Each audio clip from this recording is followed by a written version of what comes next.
بابەتی ئەمڕۆمان جیاواز لە بابەتەکانی پێشووترمان دەبێ، بەڵام بابەتێکی زۆر گرنگە. ئایا لە بناغی ئیمان و ئیلحاددا چی ڕۆڵ دەبینێ؟ ئیمانیان باوەڕ چۆن دروست دەبن؟ گەر ئەڵڵا لە ئاسمان بنووسرێت. بە دوو نمونە دەست پێ دەکەم. ئەم زانایە ناوی جان لێنیکسە، پرۆفیسۆری ماتماتیکە لە ئۆکسفۆرد، باوەڕی بە ئەڵڵا هەیە. ئەم زانایەش ناوی ڕیچارد دۆکینزە، ئەتەئیستە و باوەڕی بە ئەڵڵا نییە. هەردووچیان لە بوارەکەی خۆیاندا شارەزان، هەردووچیان لە زاناکانی زانکۆی ئۆکسفۆردن، هەر یەکەیشیان کۆمەڵە کتێبێکیان هەیە، هەمان شارەزاییان لە بابەتەکاندا هەیە و دەیزانن و دەیبینن.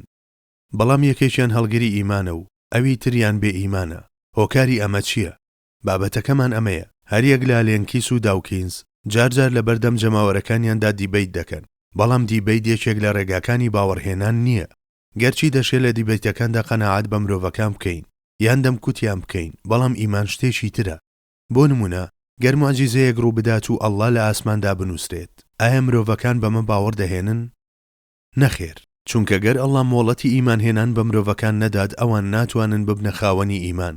گەر ئەڵڵا دەرگای ئیمانی بەڕووی دڵێکدا نەکرد بێتەوە، هاوکات گەر بێخەوشترین بەڵگەکانی دنیای بۆ بهێنی دیسان بێکەڵکە، قبوڵی ناکە، چونکە ئیمان وابەستەی دیاریەکی خوداییە، کەوایە ئیمان شتێکی چۆنیە. ئایا ئیمان بریتیە لەوەی زانیاریمان سەبارەت بە ئەڵڵا هەبێت؟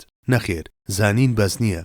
خۆگەر بەو شێوەیە بوایە مرۆڤەکان لە دوای بەدەستێنانی زانیاری دەبوونە خاوەنی ئیمان. ئیمان زانیاریەکی مادی نییە، بەڵکو مێتافیزیکیە. خۆگەر بە شتێکی بشوپێنینەوە لە خۆشەویستی دەچێت. هەر یەک لە دایک و باوک منداڵەکانی خۆیان خۆش دەوێت. ئەمەش هەستێکە هەر لە منداڵیەوە لە دڵی مرۆڤدا چێنراوە. هەروەها منداڵیش دایک و باوکی خۆی خۆش دەوێت.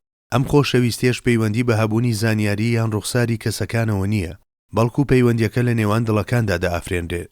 هەستێکە هەر لە ساتی لەدایکبوونەوە لە دڵی مرۆڤدا چێنراوە. ئایا ئەم پەیوەندی خۆشەویستیە هەمیشەییە یان بێکۆتایە؟ نەخێر، لە ڕێگەی کردداری جوانەوە بەردەوام دەبێت.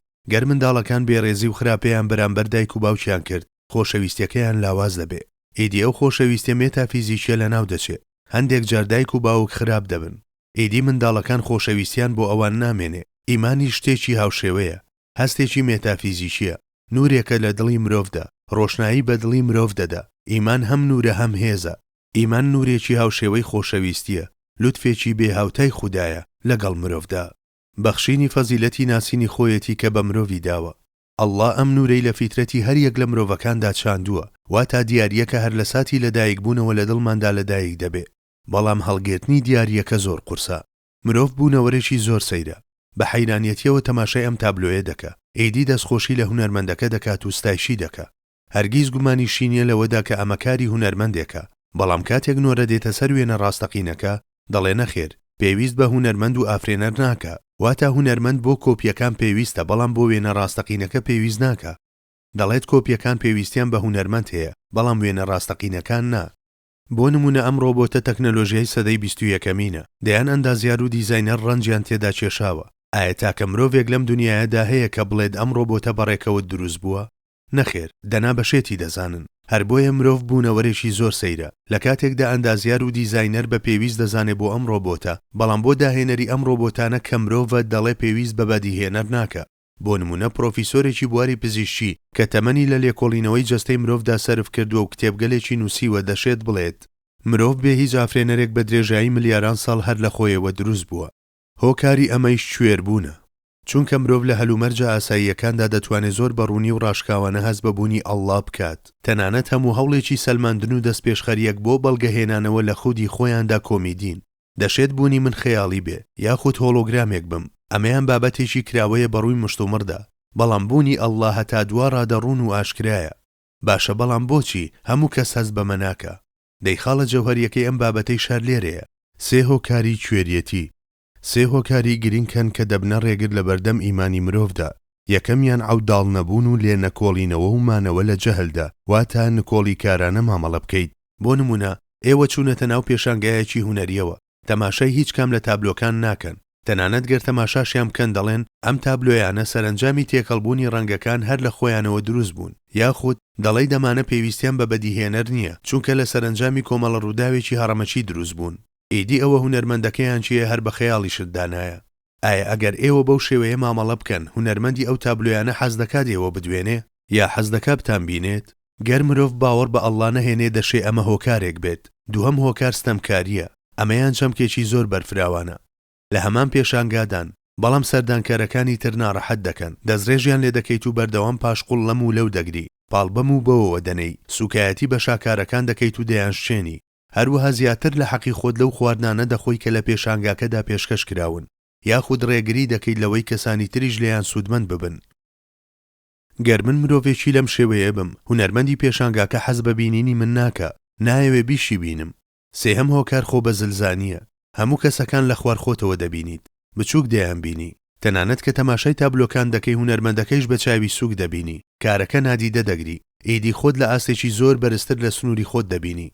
هەر بۆ یەکی بڕیەکێکە لەو سیفەتانەی کە خودا هەرگیز خۆشی ناوێ. من گەر مرۆڤێکی لەو شێوەیە بم، خاوەنی ئەم پێشانگایە دیسان حەز بە چارەی من ناکە.